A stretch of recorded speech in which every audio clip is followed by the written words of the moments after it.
Nutmeg came by to see Kitten. And we brave think for the she cat, knows I think. who he is. Is Nutmeg out there? Because she was looking out the window, and he doesn't even know his name's Nutmeg. We named him that.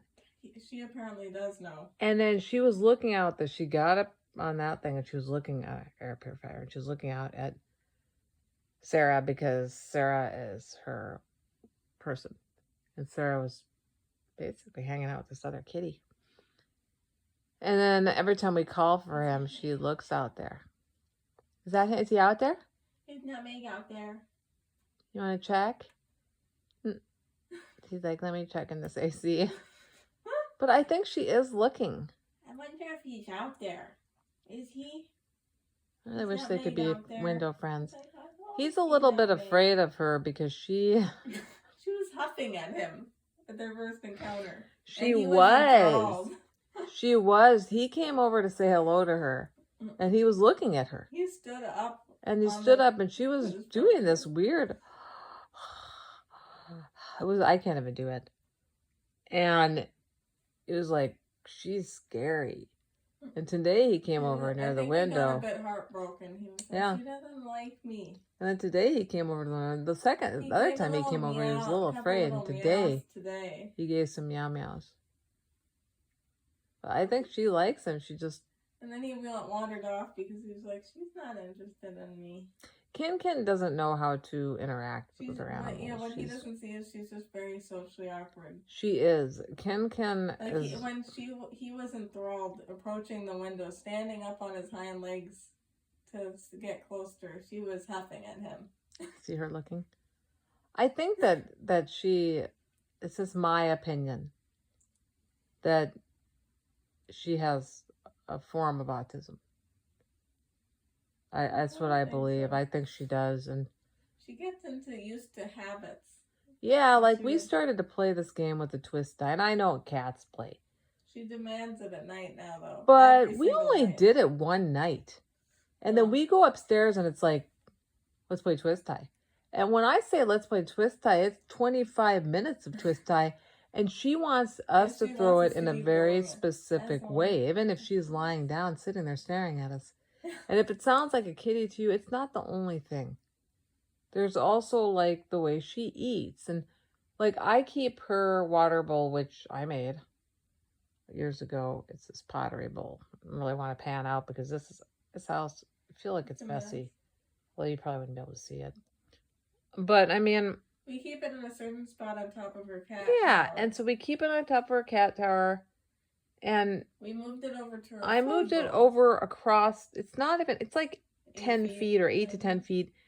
And she drank for a little tiny bit, like for... We had to bring her over there. What'd she drink for like about, we brought her over there. She drank for like,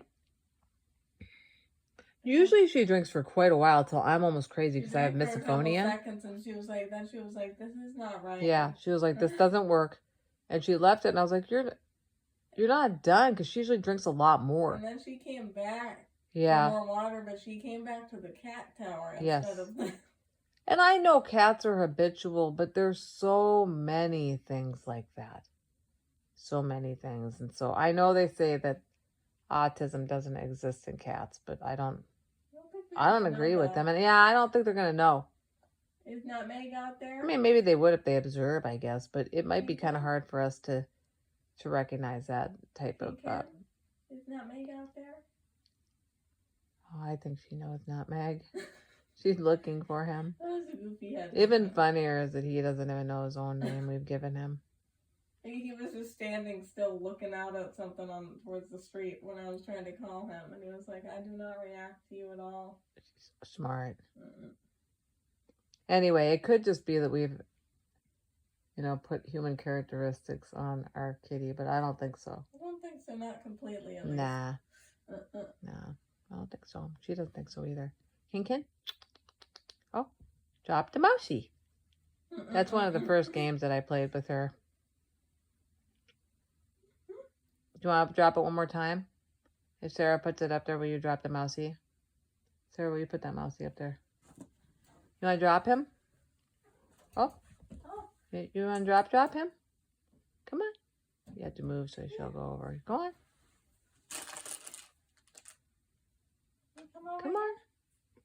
Drop him. Are you, oh God, it's a mess in here, Ken. Although those are that's just laundry. Okay, there we go. You drop him? Drop him. Come on, drop him. Oh, good girl. That's the first game that You dropped the mouse. I taught her, and my Sarah and I taught her, and you're very good at drop the mousey. She's like, why and she had this mouse that she would fetch, and then that mouse, did it get lost, Sarah? Or no, she killed it. Like it was a fake mouse, but she literally took it apart. So I bought I tried to buy some replacements for it, but they kept telling me that it wasn't available.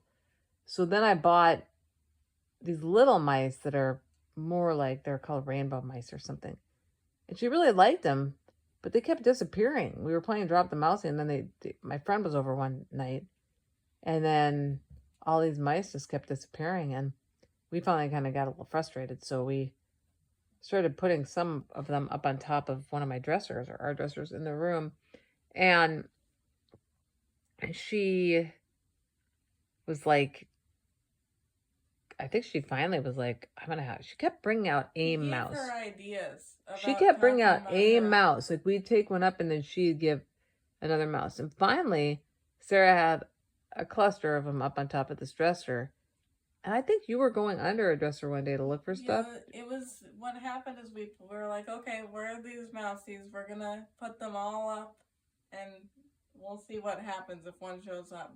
Then the next morning, she was like wanting to play, and she went over underneath your dresser, and she fished a mousie out from underneath it. Yeah.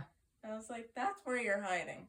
But you know, she never would play that mousy game again. I mean, she'll play it a little bit here, but she never would play that mousy game again after my friend came here and said she was hoarding mice. It's almost like she heard it. You gave her ideas.